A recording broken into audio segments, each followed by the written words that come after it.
Good morning, everyone. It's a beautiful spring morning on this wonderful Saturday in Oklahoma, and we have a lot to do.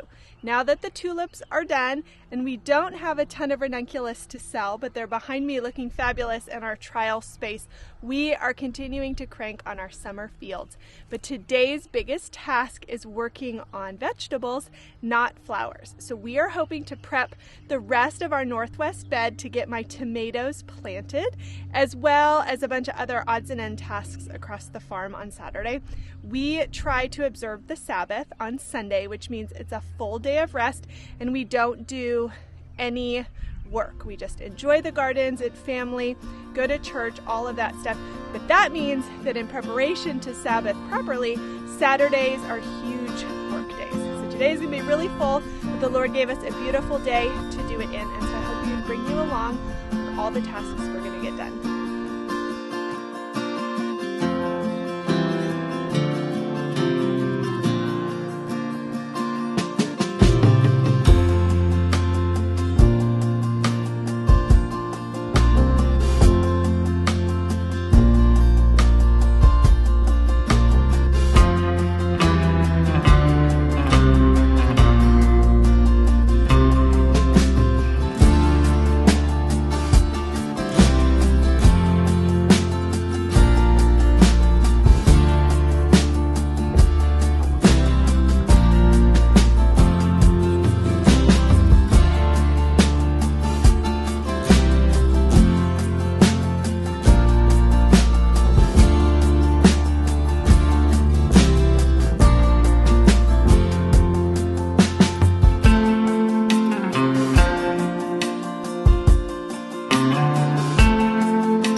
What are you doing?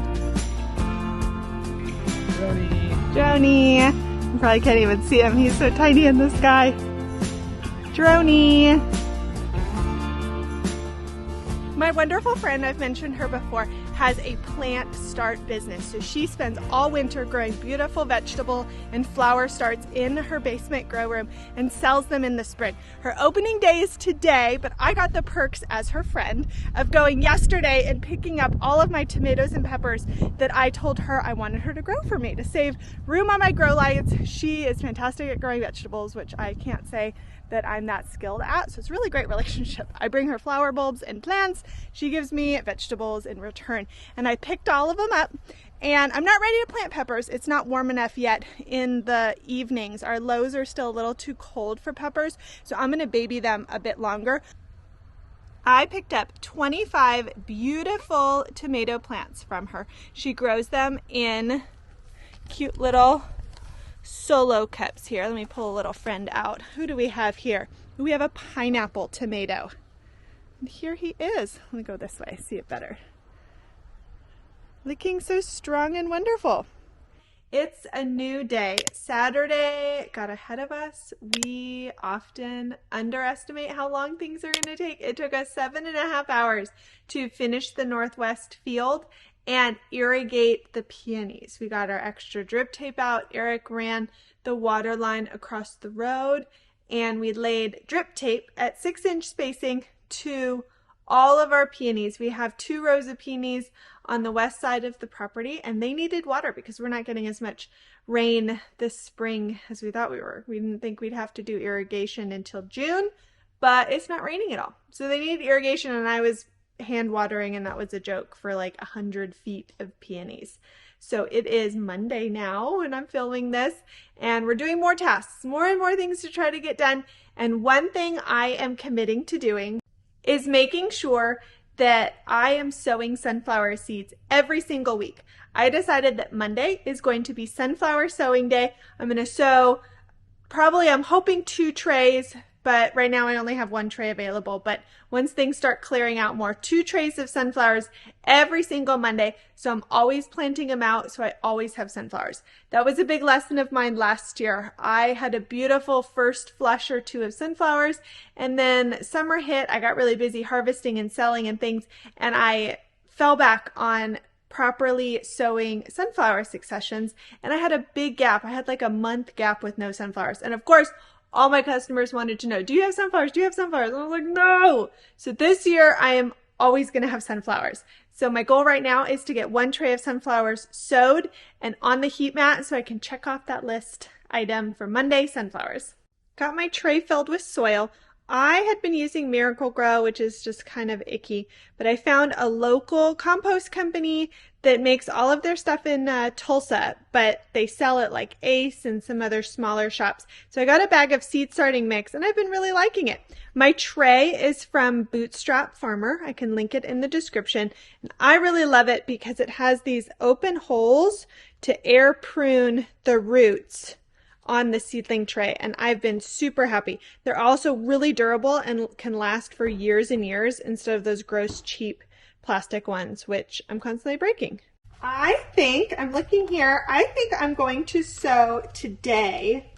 Let me look, I've got my list of options. I have White Night and White Light. I have a bunch of those started, and 1 tray of Orange Excel. I really wanted to do the rainbows. I found the rainbows. They were in a different spot. This is from Sunflower Selection. The Sunflower Rainbow Mix is a mix of pollenless sunflowers. So again, you just get a mix of all of their offerings.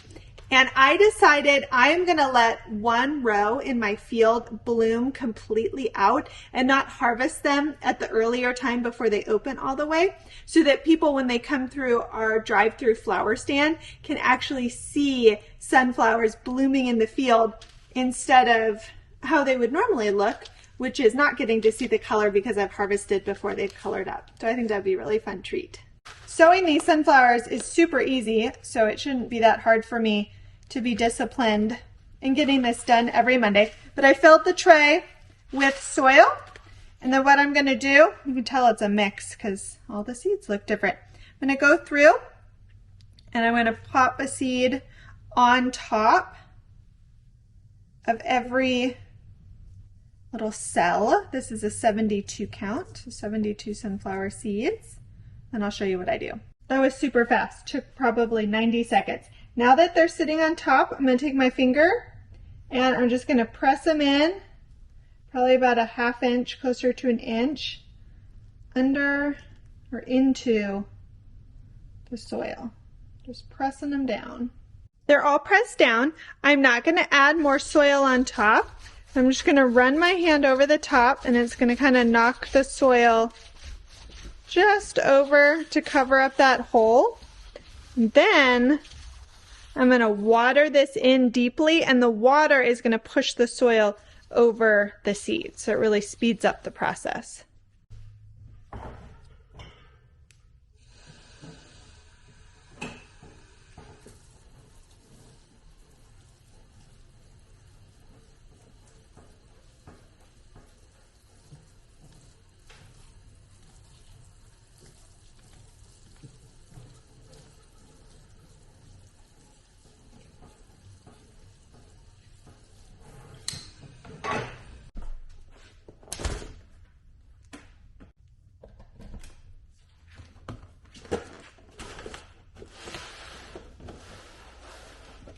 All done. That task probably took me 3 minutes, start to finish. I have my tray on a heat mat with a humidity dome on it. Don't need it to be under lights because the seeds are covered. Probably in 48 hours, I will have over 50% germination. So I can take it off the heat mat, take the lid off, and pop it under a free open spot here. My grow racks. But look how empty my grow racks are. This one's completely turned off. And this one only has 2 going. I've got some bee balm here. Got some of my last dahlia cuttings. Ooh, fly. And my celosia. It's still too cold out to put my celosia, so they're still hanging out here, getting kind of big. And then I have one full tray of Zinnia Benary's Giant to go out to complete one of our fields, my first full succession of zinnias. Next on my task list this evening is getting 25 dahlias planted. I already planted out a bunch of dahlias in the raised bed. I have 2 beds that are 3 by 10, so 20 feet of dahlias are already planted in the raised garden, but I'm experimenting this year with a field row of dahlias. It's all the same variety dahlia. I will put it on the screen because I forget the name. Maybe I can look at the bag, but it's all the same variety. And I had started pre-sprouting some of them, and some of them are in bags that I don't think have eyed up yet. These are some of the dahlias from that mix that I had potted up a little while ago. And I have a bunch of eyes. So they're alive. I found the bag. It's 25 David Howards. If I remember correctly, it's a beautiful ball-shaped dahlia that is orange in color. And now that I look in the bag, I can see little eyes on these clumps, which is good, because when I got them, I was a little nervous. I was playing around with flowers earlier, my extras. Let's plant dahlias.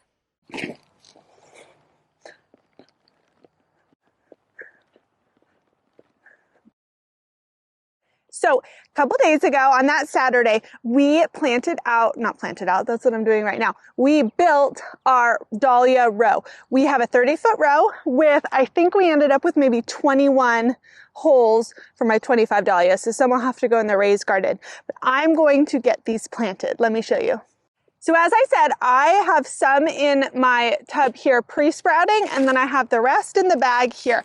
I'm really excited that I can already see eyes sprouting, so I know they're alive, but let me pull out an example. So the ones I got are in clumps. They're not individual tubers, so there's a bunch of clumps, which means also that there's a bunch of eyes, which is exciting. But this whole thing I need to plant, which is why the holes had to be bigger.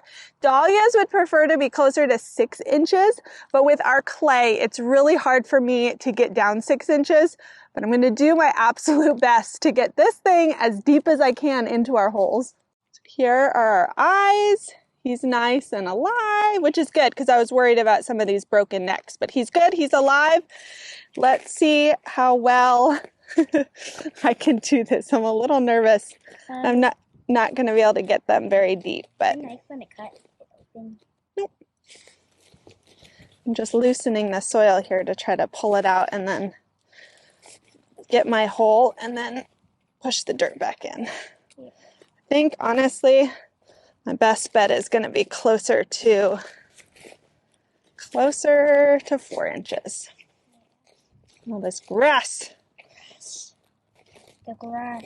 Wait, you mean Bermuda grass? Mm-hmm. It's going to be slower going than I want, but that's fine. Here we go.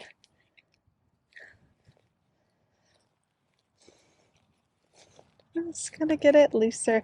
This one will probably be harder than some in the middle. The middle will probably be a little floofier from the tiller, but this also gives me an opportunity to pull out some of this Bermuda grass. So this is probably as deep as I can get reasonably, but I'm gonna do my best not to break any of the necks. He's snuggled in there, probably at the base of him. He's 4 or 5 inches. Not bad, best I can do. Good luck, Mr. Dahlia.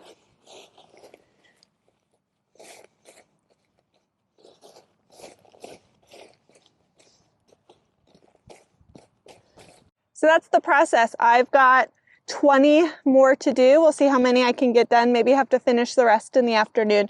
I'm really excited to grow dahlias in ground this year and see if they actually are happier in ground than in the raised garden. It'll be an interesting experiment.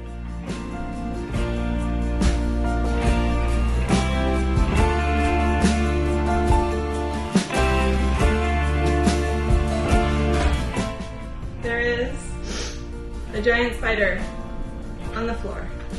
And I don't know how to catch it. Ah! Ah! Ah! I missed it. Ready? Ah! Okay. It's under the bucket. That is a job for a husband.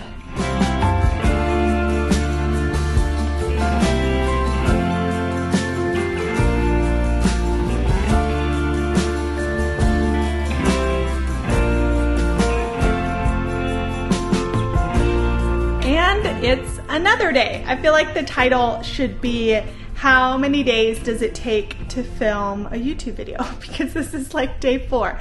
But that's just how it's going right now. I have a bunch of like single projects to get done, like plant the dahlias, plant out a tray of sunnies, start some new seeds, and I'm just kind of fitting it in as I can in our schedule and bringing the camera along with me. So kind of took a while, but we did get a lot done. I'm super excited with everything we accomplished. It feels like almost all of our first succession of summer things are now in the ground, and so we just have to do a good job of keeping our irrigation running properly, keeping them well watered, fertilizing them once a week, those types of maintenance tasks as I wait for them to grow. I brought in all of my seedlings today because we are finally, maybe just possibly, going to get rain tonight or tomorrow morning. We haven't had rain in a really long time, which is kind of rare for us in spring. Normally we just like drowned and float away this time of year. But we haven't really had rain, so we actually need it. But I brought the seedlings in because I didn't want them to get hammered too hard. So they're gonna spend the night and maybe even the morning in the cottage. Apparently a giant spider is also going to live in the cottage until Eric can get him back outside, because that's not my responsibility. I'm not doing that, but need to water my seedlings, give them all a little water before bedtime. And my next task, which I'm excited about, is starting to get my gladiolus bulbs ready to sell. I decided I bought 1,000 bulbs. I don't have space for 1,000, which is a bummer. So I want to sell some to my customers so they can grow them and enjoy them in their yards. When you find a flower that can do well in Oklahoma, I want to share it with everyone. So I'm gonna work on getting those bagged up and our pretty labels on. I'll be working on that over the next couple days to open the flower stand on Saturday. So even though I don't have cut flowers to share, I'm happy that I have flower bulbs to share, and they can get them planted out at the perfect time in their garden to probably enjoy them around July timeframe is when they would bloom. So I'm super excited about that. We'll see you in the next video.